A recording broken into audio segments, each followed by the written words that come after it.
ఇప్పుడు వీళ్ళ దగ్గర నుంచి వెళ్ళి మనకి ఏది గవర్నమెంట్ దగ్గర ఇప్పుడు అన్న గవర్నమెంట్ మీరు ఇప్పుడు అంటారు కదా అక్కడ డెవలప్మెంట్ యాక్టివిటీస్ అవుతలేవు ఏమవుతలేవు అసలు ఆదివాసులు మరి ఇట్లా వీళ్ళు అభివృద్ధిలోకి ఎట్లా రావాలంటే మరి స్వాతంత్రం వచ్చిన కాంచెలు మరి వీళ్ళ జాగాలు గుర్తులేవన్నా మీకు?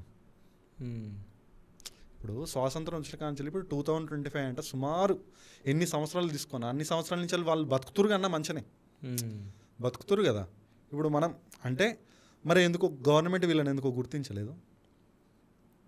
ఇప్పుడు గవర్నమెంట్ అంటుంది మేము అక్కడ పోదామంటే మన నక్సలైట్లు అడ్డుపడతాను అంటు. ఇప్పుడు నువ్వు నక్సలైట్లు అడ్డుపడేదంటే వాళ్ళు ఒకటే అన్న ఈ రోడ్స్ వేస్తే ఏమవుతాయంటే యాక్సెస్ అయిపోతుంది అన్న ఫారెస్ట్కి అంతా ఫారెస్ట్కి యాక్సెస్ అయిపోతుంది. ఇక్కడున్న వనరులన్నీ మనం చూస్తామన్నా అన్న.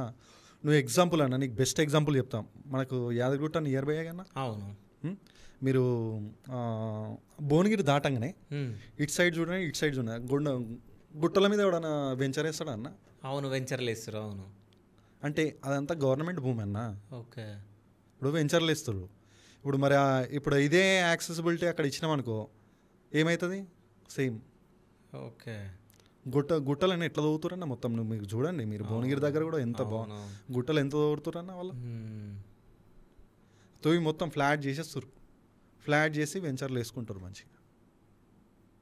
అట్లా అలానే అడవి తల్లి అలా కావద్దనే వీళ్ళ పోరాటం అన్నా.